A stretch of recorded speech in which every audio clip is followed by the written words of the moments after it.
afternoon, and welcome to the City Club of Portland's Friday Forum. Today is Friday, November 4th, and I welcome you all to the state's premier civic affairs event. I'm Melody Rose, the president of City Club, and I would like to welcome members and guests alike, all of those who are joining us today at the Governor Hotel, and those of you listening on OPB or KBPS radio, and of course, those of you watching on Portland Community Media's CityNet 30.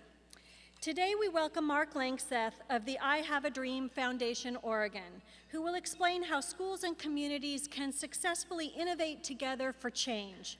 But first, a few announcements. To kick off our program, I'd like to give a warm welcome to City Club's newest member, Judith Young Farmer. Judith, if you would please stand and let us welcome you.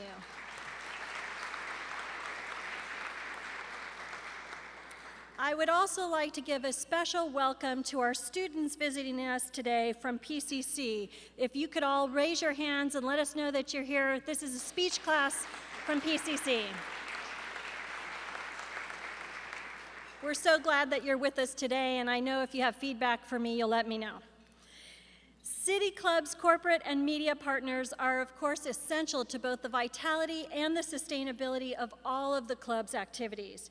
I'd like to thank our generous media partners, including Oregon Business Magazine, and to extend our deep appreciation to the Friday Forum corporate sponsors. Please join me in offering our sincerest gratitude to the fall quarter sponsors, AARP Oregon, Baron Liebman, and PGE. We are so grateful for your support.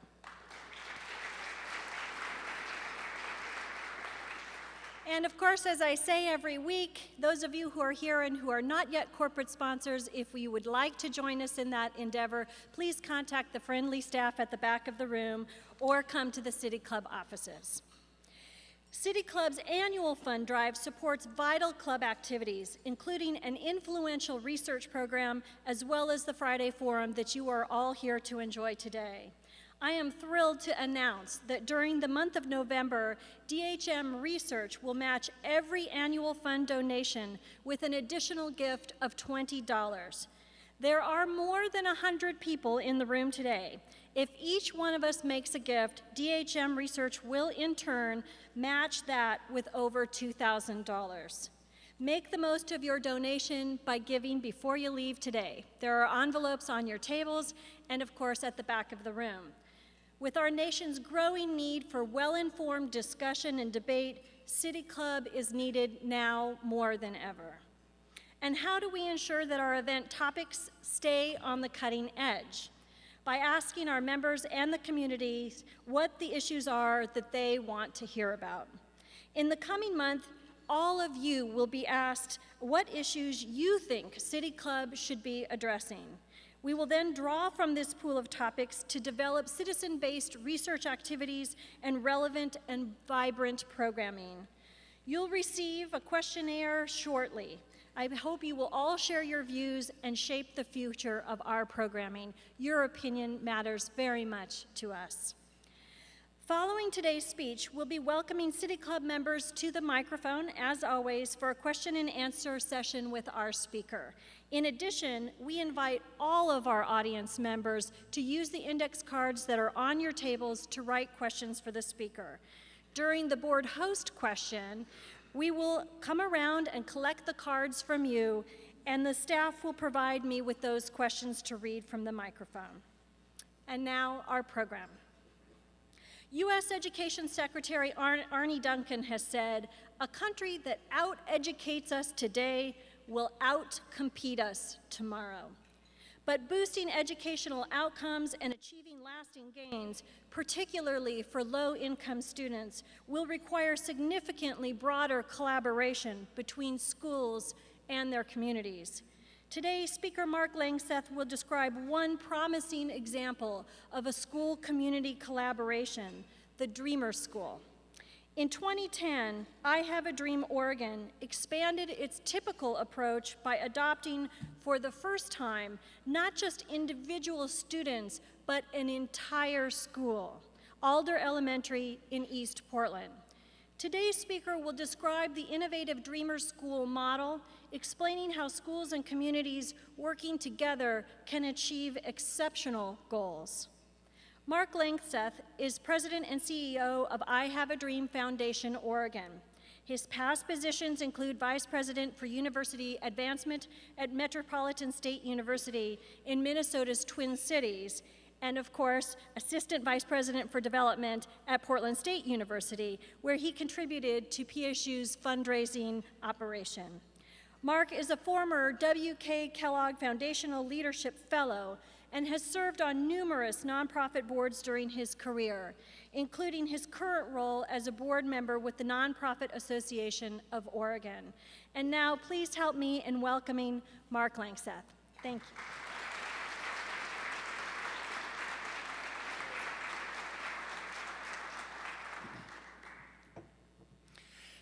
Thank you, Melody, my former PSU colleague, for the kind introduction, and to Marge Kafori and to Mike Moran for the invitation to speak in this marvelous City Club venue today. Thanks to everyone here at the Governor Hotel, and to Amy Harris, who helped with the logistics of bringing me here today. I Have a Dream has several board members, staff members, partners, sponsors, supporters here. Thank you for being here. And thanks to OPB and to all the other media partners for your continuing partnership with the Friday Forum series, and to everyone listening on the radio today. In the description for my talk today, as Melody just read, was a quote by U.S. Secretary of Education Arne Duncan. And some of you may have heard the Secretary speak when he was in Portland 3 weeks ago. I attended both a town hall forum that Duncan did at H.B. Lee Middle School in the Reynolds School District and Secretary Duncan's Convention Center speech that same night. At both gatherings, his introductions included mention of his past leadership with a nonprofit organization that helps low-income kids succeed in school and college. But in neither instance did his introduction include the name of that nonprofit organization. Marge and Amy and Mike, I imagine that you weren't aware of this when you included a Secretary Duncan quote in today's Friday Forum description, but that nonprofit organization is, in fact, I Have a Dream Foundation. Secretary Duncan directed our I Have a Dream affiliate in Chicago before he was superintendent there, and he actually spent about 5 minutes talking about his I Have a Dream experience during his confirmation hearings before the U.S. Senate. So again, Marge and Amy and Mike, thank you for quoting a former I Have a Dream guy in the description today. So, schools and communities innovating together for change is indeed what I want to talk to you about today. In particular, I want to focus our attention on something I know Secretary Duncan and I know a number of people on both sides of the political aisle care deeply about.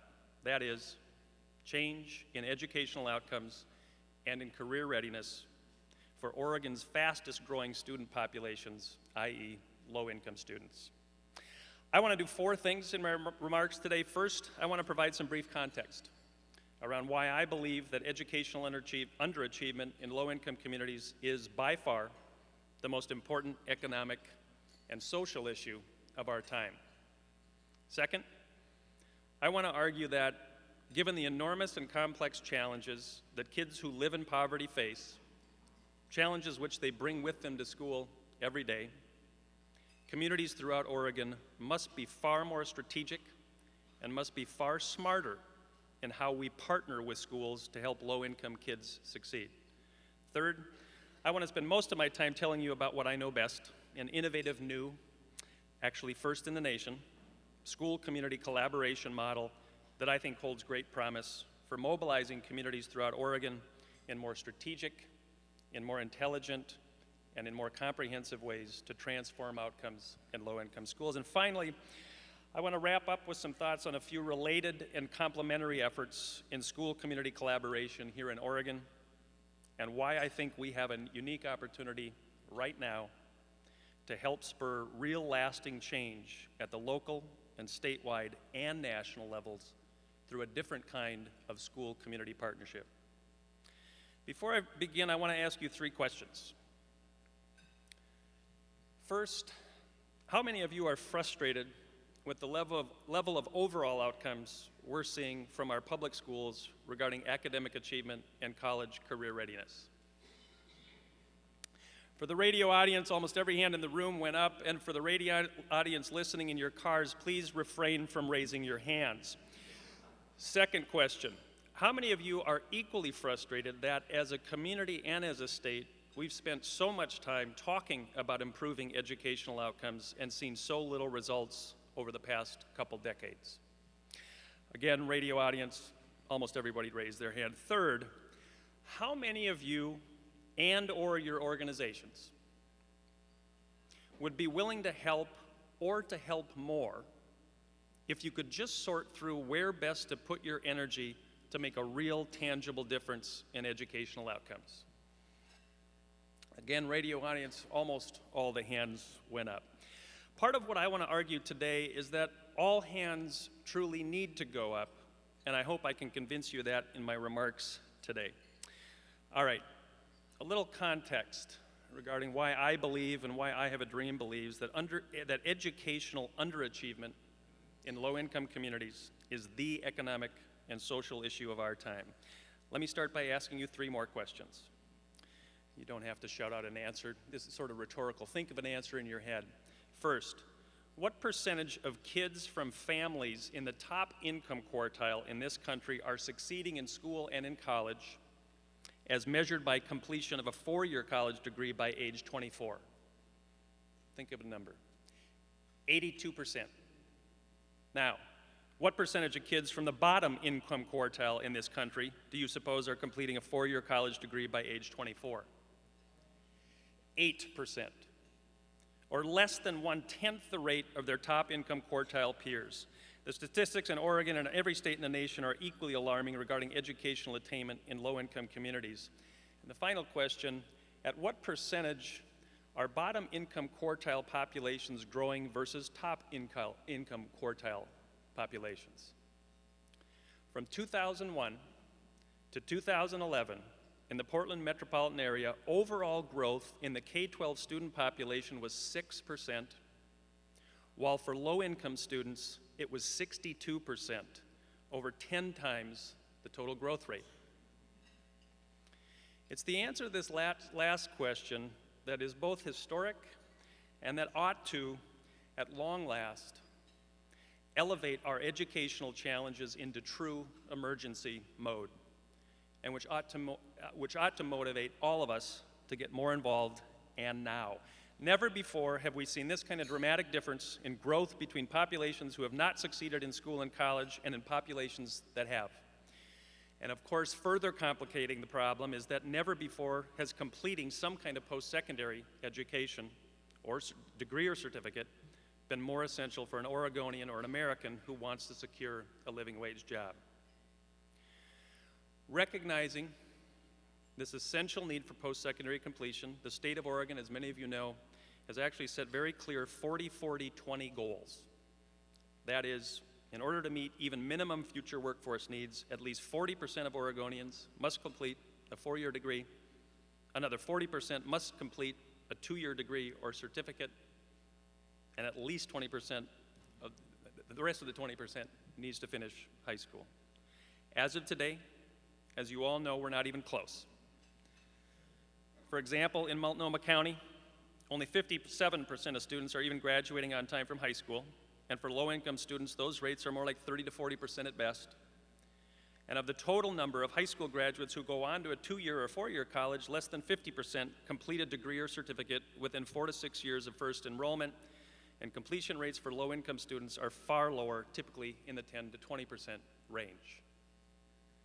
If we add together these, and the news will get better here in a minute, if we add together these abysmally low college completion rates among low-income kids, the huge population growth differential in low-income communities, and with the unprecedented need for post-secondary completion to secure a living wage job and meet future workforce demands, we have something more than what many have dubbed an education crisis.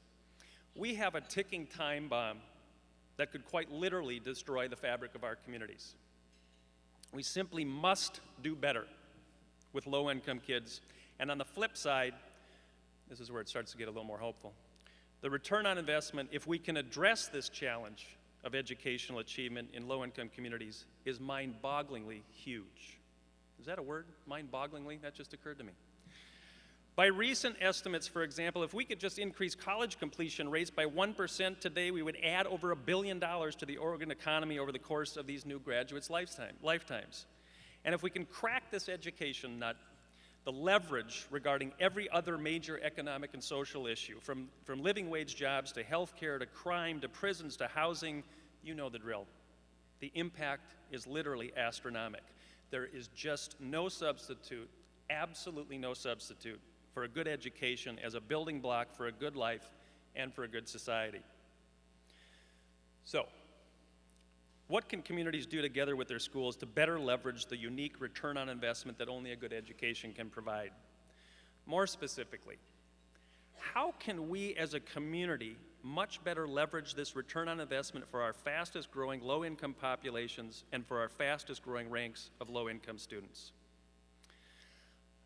I want to answer this mostly in regard to what communities can do, but first I want to say a couple words about some basics that are needed in schools and in school districts if they are to be good partners with us as communities as we work together, truly together, to change outcomes for low-income kids. And I want to highlight just two basics, coupled with some concrete examples from Alder Elementary School and the Reynolds School District, where I Have a Dream is partnering on our new Dreamer School, which which Melody mentioned, which I'll describe in more detail in a few minutes. As we looked to create an exemplary model of school community collaboration, I Have a Dream was specifically interested in two assets in a school and district partner. One, a culture of high expectations for both teachers and students. As part of our interview process with each of our 5 candidate schools, we asked the principals of each candidate school about how they would summarize their philosophical and practical approach to running their school. They all gave good answers, but the best answer was also the shortest. This principal simply said, "High expectations, no excuses." To which I asked, "Anything else?" And to which he replied, "Is there anything else?"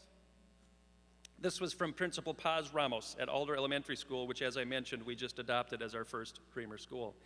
But in choosing Alder, it was not only that clear philosophy and practice of high expectations and no excuses, it was also the clarity we saw regarding what high expectations means at Alder Elementary School, where, by the way, 94% of students are eligible for free or reduced lunch costs, making Alder one of Oregon's poorest schools.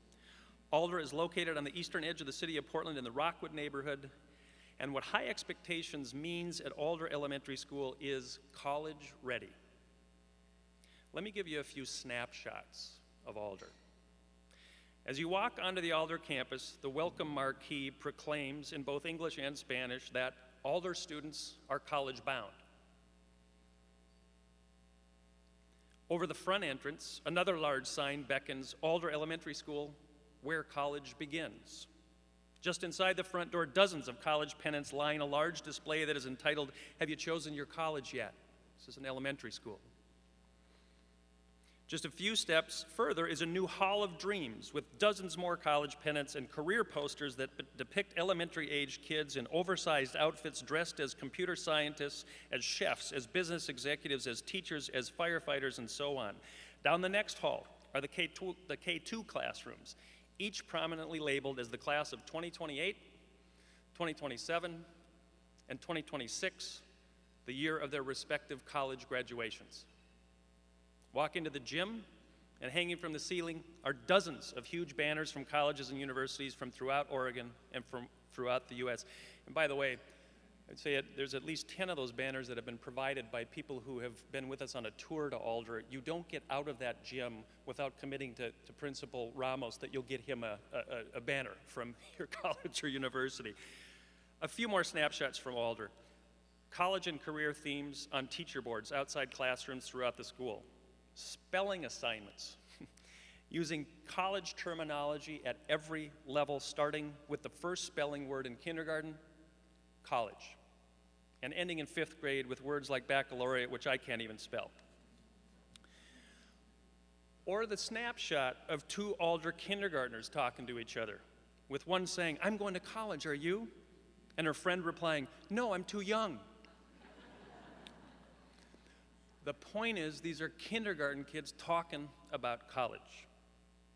More snapshots. Alder fifth graders, who compose requests to colleges and universities for information about admission, tuition, and academic programs, etc., as a writing assignment, and then cheer for each other when letters and packets come back from the likes of Harvard, Stanford, and from just about every college and university in Oregon. A writing assignment, asking for information from colleges. And very powerfully, Alder Elementary School students do regular college visits and even overnight trips to places like PSU and Linfield College, where students stay in the dorms, eat in the dining halls, and attend classes taught by professors. High expectations indeed. We know from volumes of educational research that high expectations are extremely important to improving educational outcomes, and every elementary school in Oregon can do similar things to what Alder has done to set the bar at college admittance and college completion. Now, keep in mind that many of the kids at Alder and at countless elementary schools in Oregon have rarely been beyond a 10 or 12 block area between school and home and grocery or church, and that very, very few walk into a school like Alder with college as an expectation in their minds. Even fewer of these students have ever stepped foot on a college campus, and again, very, very few have family members with college degrees. So creating a culture of college throughout the school experience and providing these reality-expanding college visits are absolutely essential to instill college aspirations. As one Alder fifth grader, whose entire family is gang-related, wrote in her reflective paper after visiting PSU, before we visited PSU, when Principal Ramos talked about college, it was all a bunch of jibber-jabber. But now, it's real. So one expectation we had of a school as we considered them to become the nation's first Dreamer School was high expectations, and those expectations were crystal clear at Alder. Again, let me say that all of the things that Alder has done regarding setting the bar toward college are things that all other elementary schools in Oregon could do with relatively minimal cost. The second basic we were looking for in a school and in a district was highly collaborative leaders, teachers, and staff. Our belief at I Have a Dream, having spent 21 years working with almost 900 low-income kids in Portland and in Cornelius/Forest Grove, is that even with clear high expectations in place at school, given the huge barriers low-income kids face, we needed to find a school and a district where the leaders, the teachers, and the staff were truly committed to working together with us and with a wide array of community partners to transform outcomes for low-income kids. Let me give you a little more of a sense of the challenges that kids at Alder face. As I said, over 9 of 10 Alder kids live in poverty. Equally alarming is that over 100 of Alder's 580 kids are homeless, without a permanent residence, so bunking in where they can, or actually living in a car or in a shelter or on the street. Over 20 languages are spoken at Alder, and over 3/4 of Alder kids enter kindergarten with little to no reading or English language skills. Many get inadequate nutrition for their bodies and minds, and many have inadequate long-term relationships with caring adults in their lives. With all of these barriers and more, Alder teachers and staff and leaders knew that they would need more help from the community if they were to be successful in helping Alder kids succeed in school and college. Impressively, in their proposal to become our first Dreamer School, every single teacher and staff member at Alder signed the application to us, pledging their support to work with us and work with a wide range of other community partners to help ensure that every Alder child is prepared to succeed in school and college. In addition, Principal Ramos and Reynolds Superintendent Joyce Henstrand, both of whom are with us today, also believed deeply that more robust strategic mobilization of community resources would be necessary to make a difference at Alder. The leaders, the teachers, the staff, the district. And very impressive to us was the commitment from the entire Reynolds School Board of Directors. Reynolds, with enthusiastic and unanimous support from the school board, just last year, Reynolds committed to a 15-year contract to collaborate with I Have a Dream Foundation Oregon to create these groundbreaking, strategic, comprehensive community partnerships at Alder, and to use Alder as a flagship elementary school for the district. Think about that. a 15-year contract. Entirely appropriate, given that it takes a while to get elementary kids into and through college, but also incredible out-of-the-box leadership from a district and a school board.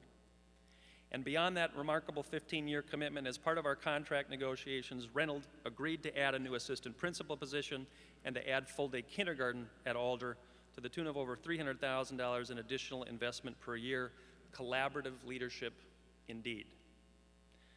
Now, granted, not all schools have a deeply embedded culture of high expectations, and not all schools and districts have leaders, teachers, and staff that are highly collaborative, or at least not on the surface. But I would submit to you that most teachers and most leaders do truly believe that all kids can succeed, and that if the community is steadfastly sincere, that most teachers and most school and district leaders would welcome the kind of comprehensive, highly strategic partnership opportunities like those we are helping to create at Alder via our Dreamer School model. So what do low-income schools, their teachers, their leaders, their staffs need from us, the local community, to help them make a difference for low-income kids? First, they need to know that we're not coming in to fix them. Far too often, teachers and administrators are confronted with well-intentioned community leaders who believe that they know better about how to make a difference for kids, including scores of people who have no idea what the realities are in these schools and in the lives of the kids whom the school is serving. Nothing will kill a potential collaboration faster than an attitude of disrespect towards school leaders, teachers, and staff. Second, schools and districts need to know that we're serious as a community about making real, lasting change in educational outcomes for kids, and that we're in it for the long haul. I have heard far too many stories from principals, teachers, and staff about here today, gone tomorrow partnerships, and about the many hours they spent to get such partnerships off the ground, only to have them be ultimately ineffective or unsustained.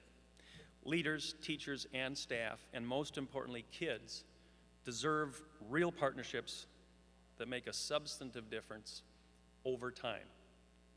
Third, schools and districts need help in creating, leading, and sustaining high-impact partnerships. As several superintendents, principals, teachers, and staff have told me, they have neither the training nor the time to provide the kind of leadership necessary to mobilize their communities in highly strategic and comprehensive and sustained partnerships like those we're creating at Alder. Now, let me turn to more detail about our new Dreamer School model, why we created it, how it works, and how we think it can be replicated in schools throughout Oregon. For those of you unfamiliar with I Have a Dream Foundation Oregon, we are part of a loosely confederated national organization that was founded in New York City in 1980 by a wealthy business leader named Eugene Lang. Right around the time Lang retired, he was asked to return to his East Harlem Elementary School to deliver a congratulatory and motivational address to students and families as the students completed their 6th grade year and were about to enter junior high. In the middle of his address, Lang suddenly stopped and said, "You know what? Actions speak louder than words. Get through school, and your college education is on me." As the story goes, Lang woke up the next day and thought, "My God, what have I done?" But the more important moment came a few weeks later after he had talked with several of the families and kids and teachers and staff, and when he realized that even with his promise of scholarships, very few of these kids would make it to high school graduation, much less be ready for college. It was at that moment that Lang decided to create I Have a Dream Foundation and to create the 3 basic program elements that would define the organization for the next 30 years as it expanded to dozens of other cities in the U.S. Those 3 ingredients: long-term relationships with caring adults, mentors; academic and personal social support services, such as after-school programming, tutoring, homework help, summer programming, and our whatever it takes services, helping kids without medical or dental insurance get those services, pulling kids away from gangs, and on and on. And third, creating a culture of college and career.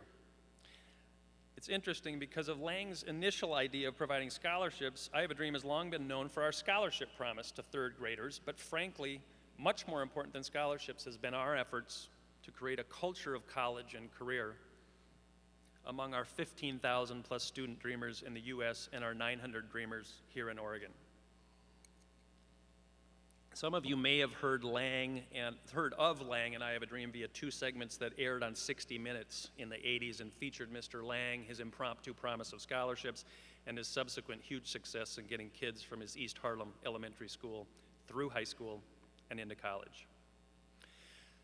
Though Lang initially started with a sixth grade class, I Have a Dream's traditional model since then has been to adopt an entire third grade level in a low-income school and stick with them through college with the three core services I just mentioned and with a modest annual college scholarship. In Oregon, we have adopted 7 cohorts within PPS and 3 cohorts within the Forest Grove School District, reaching 900 students and doubling or better expected high school graduation rates for these students. Our most recent graduating classes, one in 2009 and one in 2011, had especially impressive results, both for high school graduation and college participation. In both cohorts, approximately 90% of our low-income student dreamers finished high school. And in our 2011 cohort, almost 70% of these high school graduates entered college this fall. While these results are impressive, and while we know that our impact has reached well beyond our 900 student dreamers as they inspire other family members to aspire to college, we had even bigger aspirations to make a difference for more low-income kids throughout Oregon. And we knew that our occasional miracle model, through which a select small group of students essentially won the education lottery, wasn't having a lasting, systemic effect on the schools or districts or communities with whom we were working. Our cohorts of kids mostly were marching their way through the system and the community without the system or the community paying much attention. So in 2006-2007, our board began conversations about a new program and a new business model that would reach far more kids, that had real potential for replication and systemic impact, and that would be more financially sustainable, both for our school and district partners and for I Have a Dream. With incredible leadership from Dave Johnson, retired Intel executive and our board chair at the time, and from our entire board, they did their full share of homework. They looked at several school community partnership models throughout the US and eventually landed on the idea of adopting an entire elementary school rather than just one grade level, and of starting our programming at birth instead of third grade. One of the primary models the board studied was the Harlem Children's Zone in New York City. Some of you may be familiar with HCZ. Their success and their founder, Jeffrey Canada, was featured in last year's major motion picture entitled Waiting for Superman. And by the way, I am serving on a committee with Concordia University right now that is planning a February 2012 Portland event featuring Jeffrey Canada and also honoring former Governor Vic Atiyeh. I'd encourage all of you to consider attending, as Canada is truly inspiring. Our board looked hard at the Harlem Children's Zone because it had 3 key elements that we wanted to replicate in our new Dreamer School model: a cradle-to-career time frame, a comprehensive set of services for kids, and a clear focus on a particular neighborhood so their impact would extend beyond the school. They also had the same high expectations, no excuses philosophy, and the same post-secondary completion focus as we were envisioning here in Oregon for our Dreamer School. Harlem Children's Zone was also attracting attention as a potential model for replication in other cities, and their model eventually spawned what is now known as the Promise Neighborhood Initiative. So we could see that replication and system change potential was there. We also saw 2 major challenges with Harlem Children's Zone's model. First, the foundation of their model was the creation of a charter school as the base for their operations. And second, their annual budget, which is now in the $30 million range, is simply not attainable or sustainable unless you're in Wall Street's backyard. And last time I checked, Portland is not in Wall Street's backyard.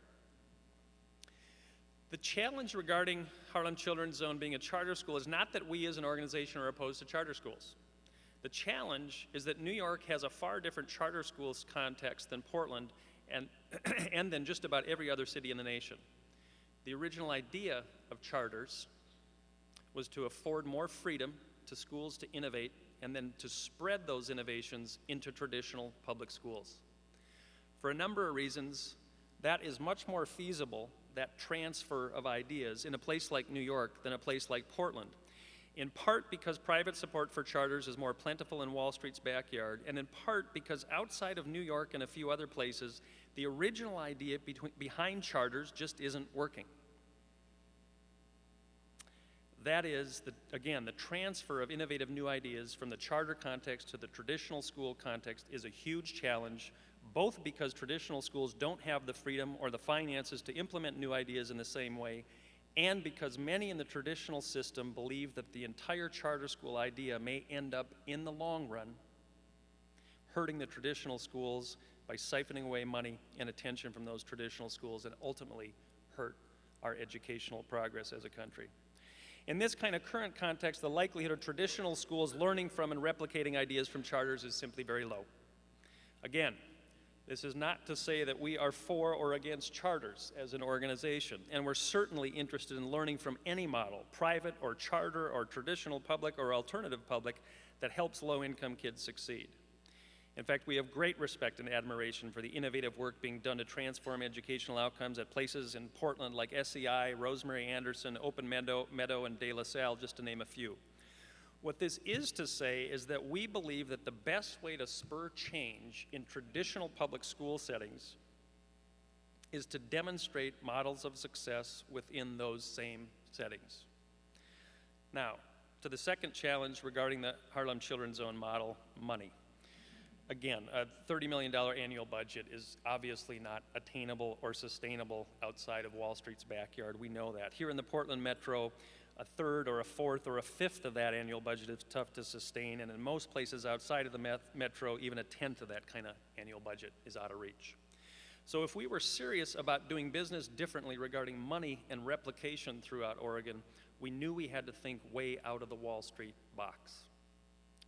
Part of the challenge here in Oregon is that delivering the full range of services needed to help low-income kids succeed is indeed expensive, particularly in HCZ's case, if one organization bears all of these costs in the creation of another new program. Recognizing this reality in Oregon, our board asked a very smart question.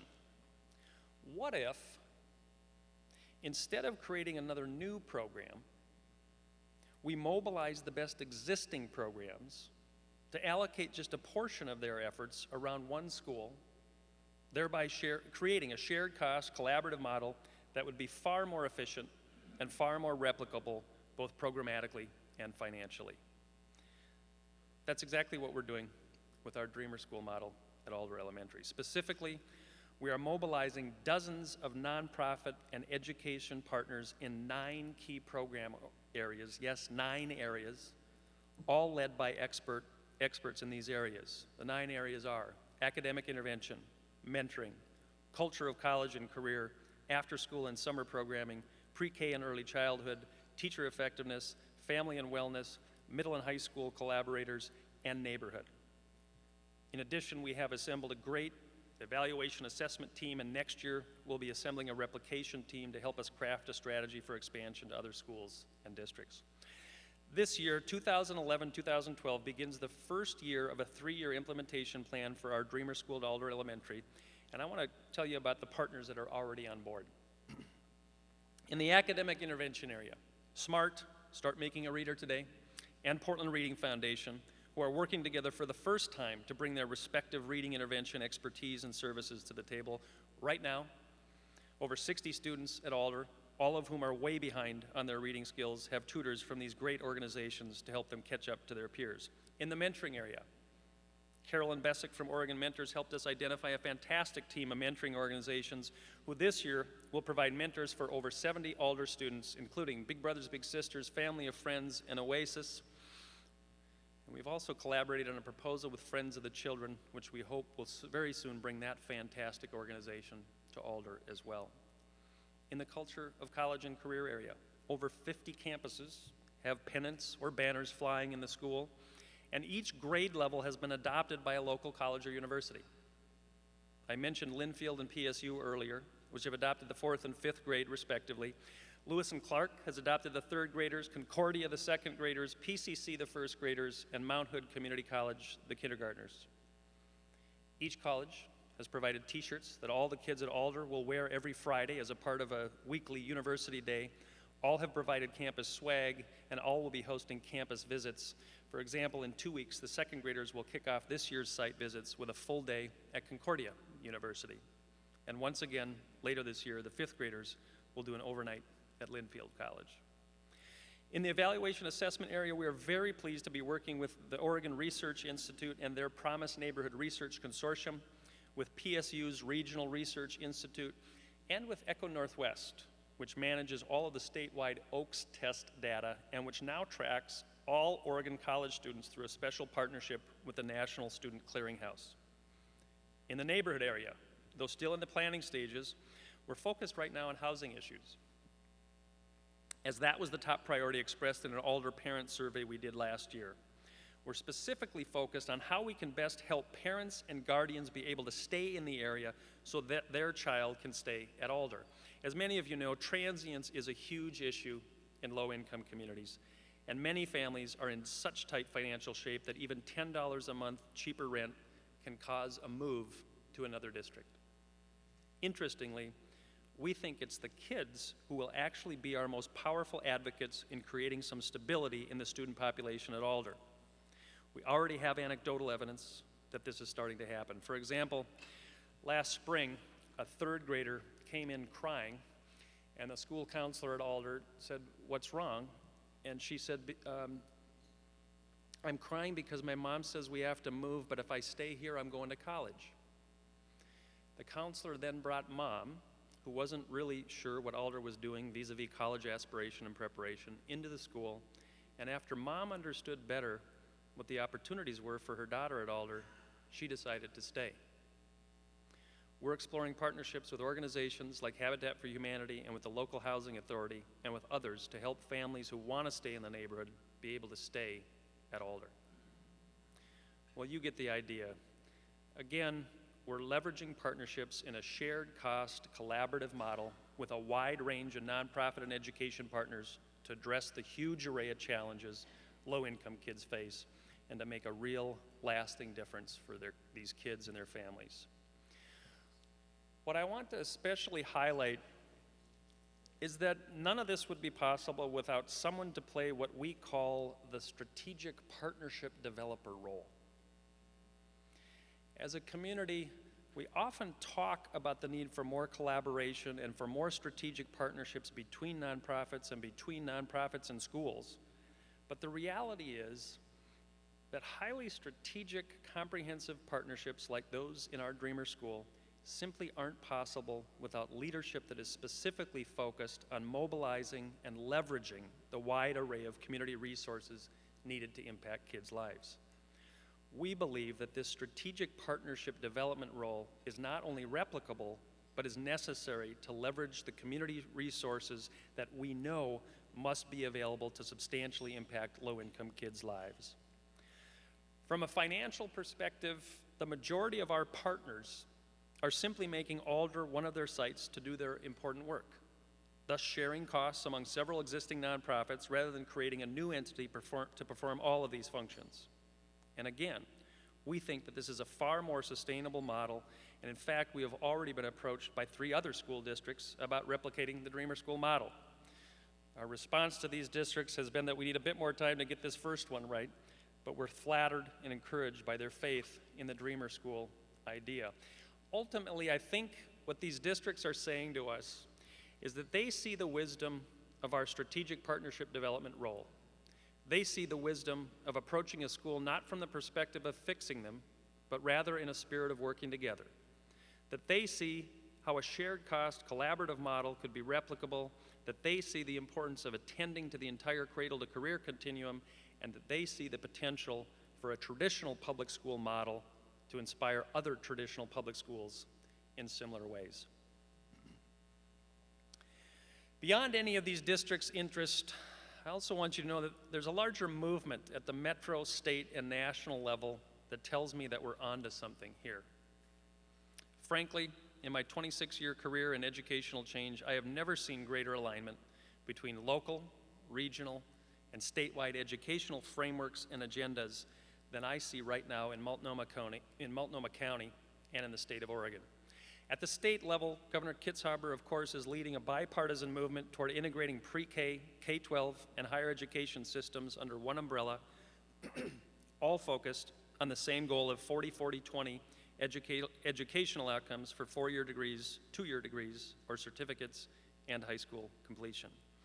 At the county level, a new Multnomah County-wide cradle-to-career effort, which some of you may have heard about, led by the newly renamed All Hands Raised organization, formerly the Portland Public Schools Foundation, is adding regional fuel to the governor's cradle-to-career fire. In both cases, state and regional leaders envision a highly collaborative, shared cost, cradle-to-career system that is exemplified at the on-the-ground local level in our Dreamer School model at Alder Elementary. Within both the governor's statewide effort and within the All Hands Raised countywide effort, and of course, within our effort at Alder, there's a powerful underlying assumptions that communities do indeed ultimately want to work together to support better educational outcomes for low-income kids. Remarkably, even at the national level, there is alignment with the cradle-to-career framework and with the shared cost collaborative model of creating better outcomes for low-income kids. Nationally, in the private sector, an organization called CEOs for Cities and its cousin Living Cities are rallying behind cradle-to-career models. And the feds have aligned themselves with this movement through the Promised Neighborhood Initiative, which aims to create more comprehensive cradle-to-career efforts in cities throughout the U.S. Even the academic press has gotten behind this movement, evidenced by a recent article in the Stanford Social Innovation Review regarding the potential for what they call collective impact efforts, like our new Dreamer School, like Multnomah County's All Hands Raised effort, like the governor's Cradle to Career initiative, and like Harlem Children's Zone and Promise Neighborhoods. This synergy between local efforts, between county regional efforts, between statewide efforts, between national efforts, and within academic circles is, in my view, a real rarity in alignment of educational vision, in educational framework, in educational goals, and an educational structure. It's truly unlike anything I've seen before. And so I am hopeful before you today that together we can make a difference in educational outcomes for our fastest growing population of low-income kids. To close my remarks, I want to hearken back to Secretary of Education and I Have a Dream guy, Arne Duncan, and his quote that a country that out-educates us today will out-compete us tomorrow. The reality is that anywhere from 15 to 20 countries, depending on how you count it, are already out-educating us today. The reality is that we're being out-competed right now. And the cold, hard reality is that this problem, no matter what we do now, will in all likelihood get even worse before it gets better. But on the more hopeful side, what we do today to support better educational outcomes for low-income kids can profoundly and positively affect how we succeed as a city, as a region, as a state, and as a nation over the next decade and for the decades to come. And the further good news is that if we invest now in kids, in education, and in communities and schools working together in highly strategic, highly collaborative relationships, we can make a different and make a better community for all of us. Let's all make it so, and thank you for letting me share these thoughts with you.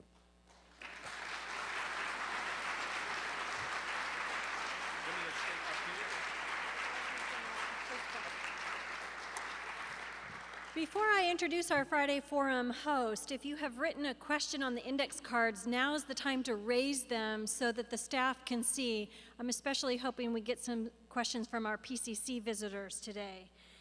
The first question for our speaker, as always, is from our Friday Forum host today, City Club Governor Leslie Morehead. Leslie is a consultant providing financial management services for small businesses. She received the club's Research Award in 2007 and the club's Member of the Year Award in 2010. Leslie?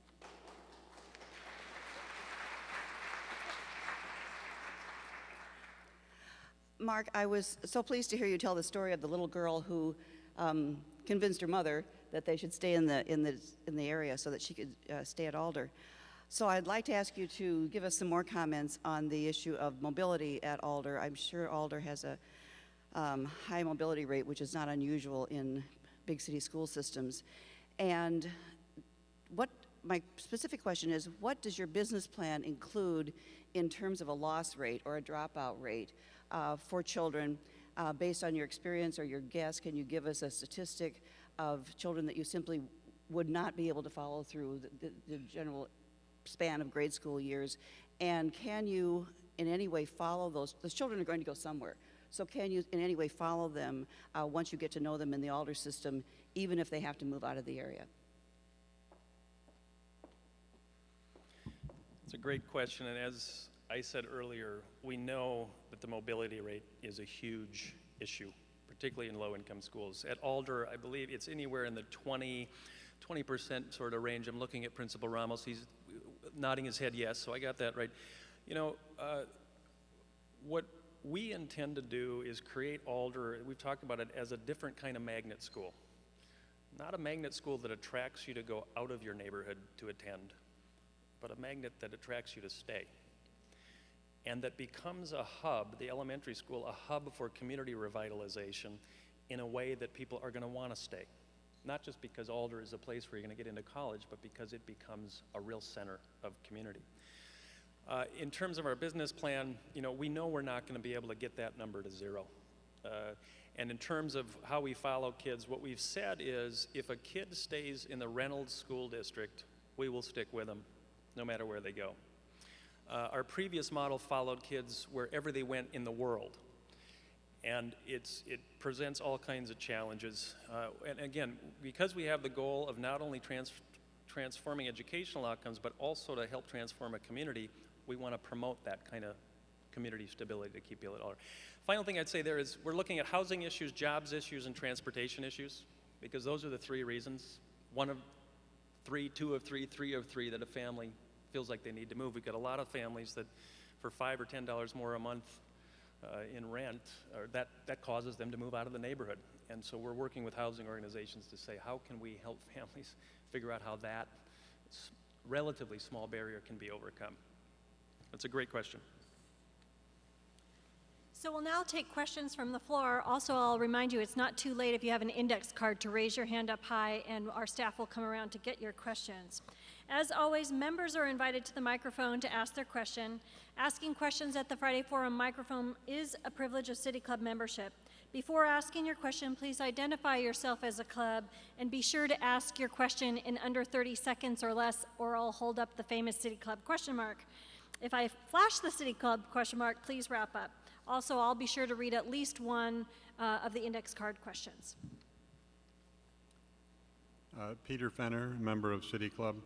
Could you tell us pretty briefly, for those of us who can't commute over to Alder to help out personally, what's the best thing we can do to help your cause? Thank you for that question. We are more than happy to sit down with any of you who want to get engaged, either with your time, your talent, or your treasure at Alder. We certainly are looking for financial contributions. We're looking for a variety of volunteer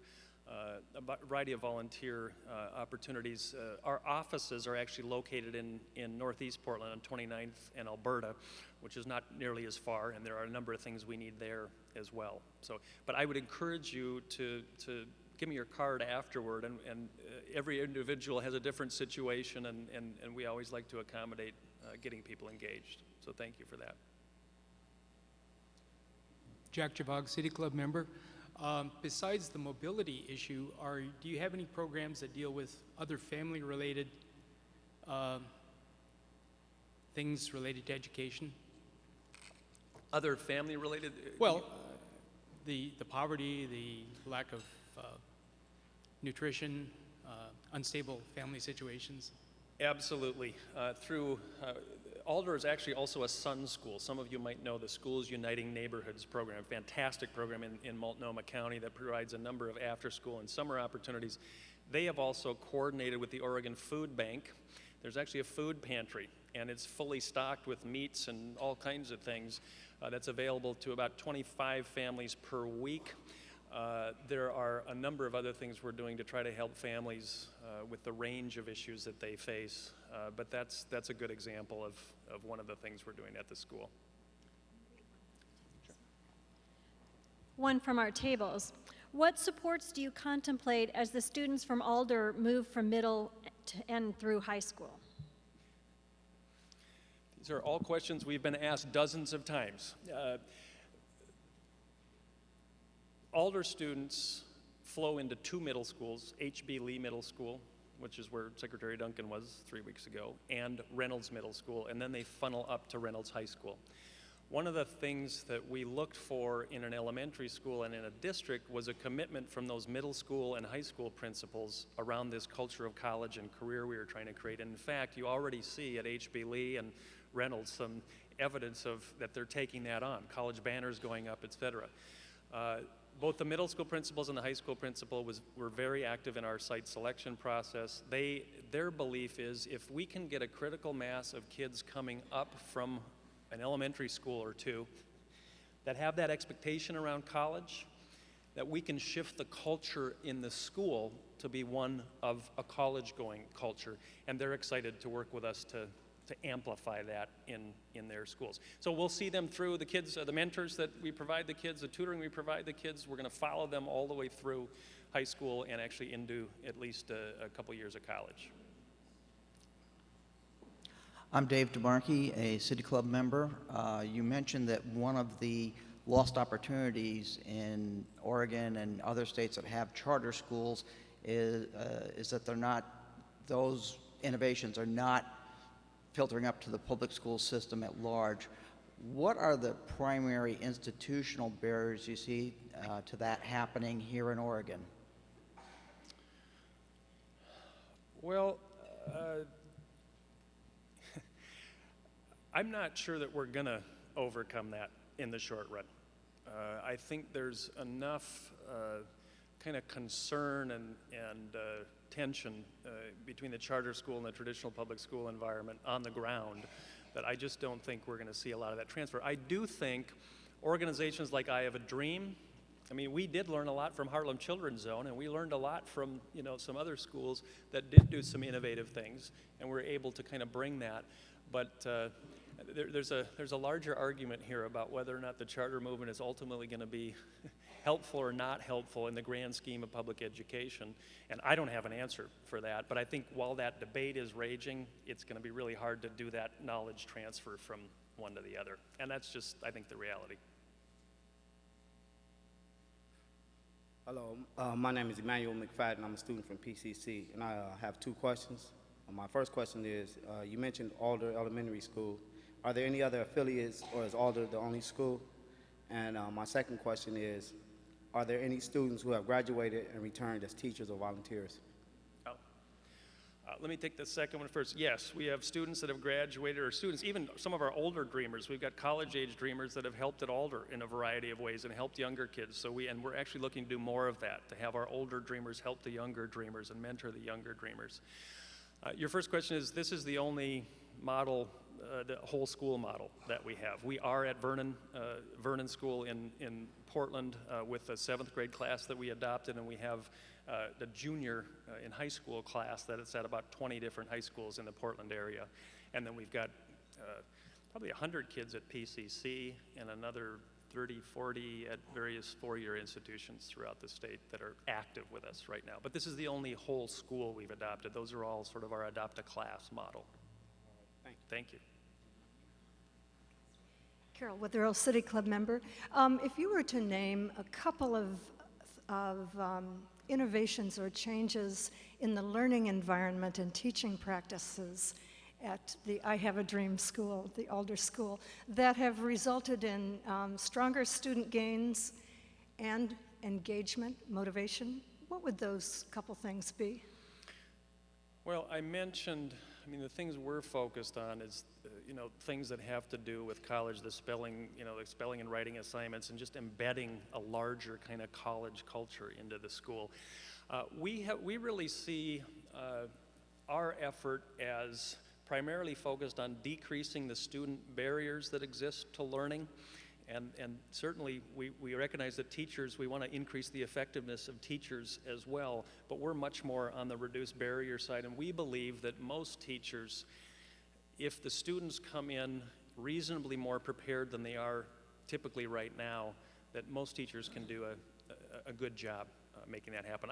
If Principal Ramos was up here, he could tell you a little bit more about what's happening with professional development, et cetera, but that's about all I can tell you. Roger Meyer, City Club. Well, the concern I have is that you have such a beautiful model. When are you going to go global? It seems to me that this problem is even more urgent in developing countries that America has close ties on. And one of the things we educate, the Peace Corps 50 years ago was founded on this sort of, most of the Peace Corps kids were in fact teaching. And I wonder what you think that the exportability of the Alder School in this because it's even more desperate in many of the developing countries. I'm looking at our board members who are thinking global. Oh my goodness.